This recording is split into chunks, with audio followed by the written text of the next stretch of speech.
очередном заседании правительства, прошедшем под председательством первого вице-премьера Азамата Хадикова, рассмотрели республиканский бюджет. Сумма налоговых и иных доходов составила 1 миллиард 688 миллионов рублей. А это 20% от плановых бюджетных назначений, сообщила министр финансов Наталья Царева. По сравнению с прошлым годом доходы возросли на 2,3%. 4 направления господдержки для снижения напряженности на рынке труда были утверждены Кабинетом министров. В том числе 50 человек получат средства для реализации социальных проектов. На эти цели выделено 66 миллионов, из которых 3 миллиона – республиканский бюджет. По предложению Министерства образования и науки республики санаторный детский дом будет переквалифицирован в детский сад «Солнышко». Таким образом решаются две важные задачи – сокращение сиротских организаций и ликвидация очередности в детские сады. В детском доме Хурутен, в который мы планируем перевод этих детей, в настоящее время воспитывается 31 ребенок. Таким образом, мы безболезненно объединим эти два детских дома. При этом дополнительных бюджетных средств на этот процесс не понадобится. И кроме того, все наши кадры, все наши педагоги, которые работают в этих организациях, будут гарантированно трудоустроены. Здесь тоже проблемы не видим. Одновременно мы попробуем открыть на базе высвободившейся территории детский сад компенсирующего вида, примерно на две группы, примерно 60 детей, для ранней коррекции и развития и дошкольного образования. На очередном заседании комиссии по предупреждению и ликвидации чрезвычайных ситуаций бурно обсудили вопросы экологии. Стихийные свалки, мусор вдоль дорог и окраин рек назвали болевыми точками. Председатель комиссии Виталий Зангионов дал поручение до конца апреля привести в порядок проблемные участки. Мы проводим рейдовые мероприятия по населенным пунктам. Значит, составляем протоколы, но опять-таки, зная, что и принимая во внимание, что протокол – это не самоцель, мы предупреждаем глав администрации, чтобы они совместными усилиями с сельскими администрациями, там, где мы можем, поможем тоже, чем у нас, какие возможности у нас будут, чтобы наводили порядок. Ни чистого воздуха, ни свежей прохлады, а вонь и тонны помоев. Окраина станицы Орхонской напоминает фильм ужасов. Места нету, куда увозить, поэтому ближайшие села, которые вокруг станицы, даже с города везут сюда на свалку. В городе, как вы знаете, платная свалка, у нас здесь бесплатная, поэтому вся республика. Свалка, которую сами сделали на берегу реки. На берегу реки? Ну, вон там же река проходит, нет? Ну да, да.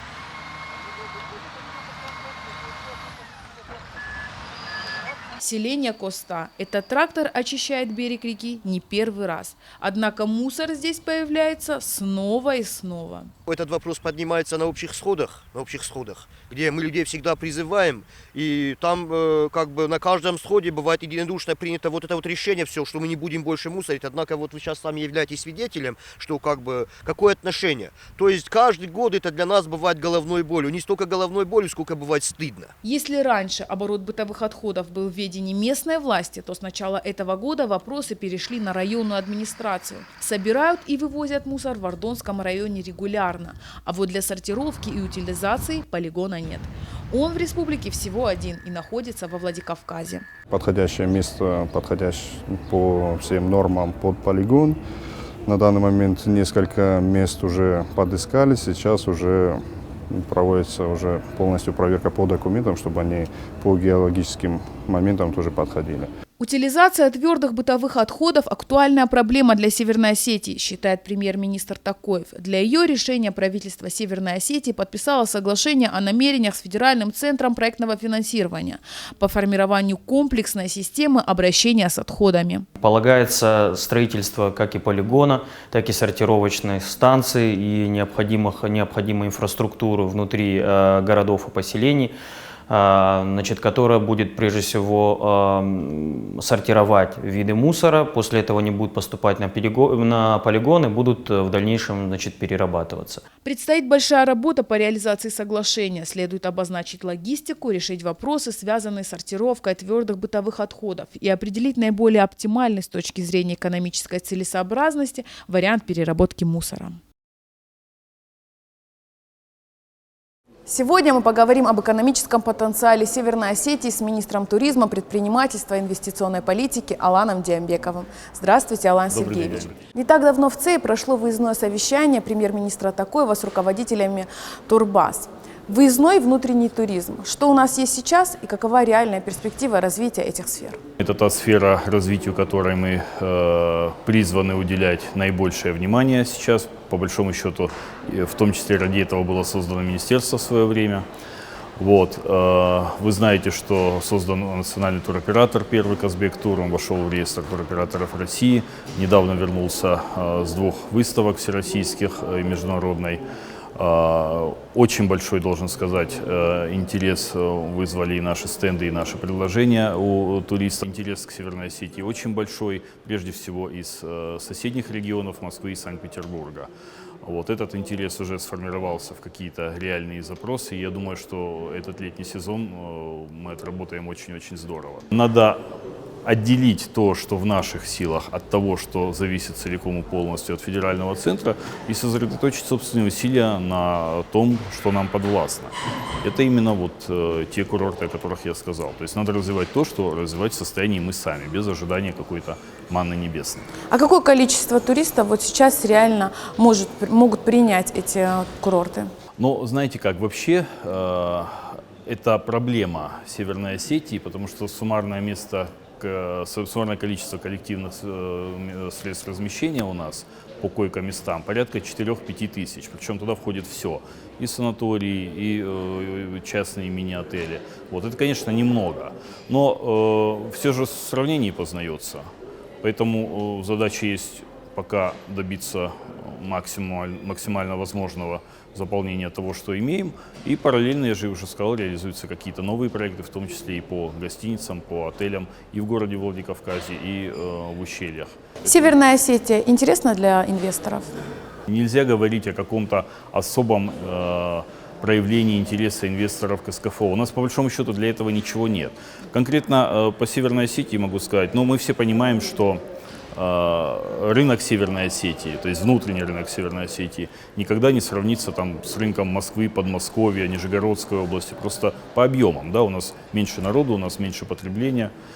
Логистически, то есть по транспортной доступности, нам очень тяжело конкурировать не только там с узловыми Москвой, там, Санкт-Петербургом, но и, например, с Ростовом или даже с Кавминвод, да, где есть большой международный аэропорт, где проходят железнодорожные ветки, не тупиковые, как в нашем случае.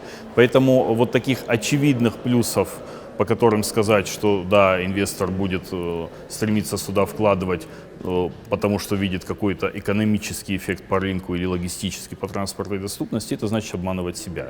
Нет, естественно, таких у нас плюсов. Но у нас есть другие плюсы. Это прежде всего кадровый потенциал, это реально так. То есть на самом деле людей образованных, людей способных работать. И что для современного инвестора немаловажно, способных работать не задорого, у нас достаточно много. Ну и это то, что мы должны инициировать сами, это прямой личный контакт с каждым потенциальным инвестором. То, чего, например, не могут себе позволить большие регионы. Да, когда все-таки инвесторов много, личного контакта, как правило, не дождешься. Нам надо создать прецедент потока какого-то. Дальше не так важно, каким образом ты привлек первых инвесторов. Важно, что они создали некую тенденцию, и все остальные идут, ориентируясь на них, а уже не на личные связи или на что-то другое. Если мы уже заговорили об инвестициях, какие инвестиционные проекты у нас сейчас реализуются? Ну, у нас в стадии, скажем так, перманентной реализации есть несколько проектов. В аграрном секторе можно отметить Дегуста, хорошо, думаю, известное вам предприятие, которое сейчас реализует проект по строительству фруктохранилища. Руководитель Дегуста с этим проектом вышла на нас, мы сейчас вместе с ней прорабатываем варианты привлечения финансирования.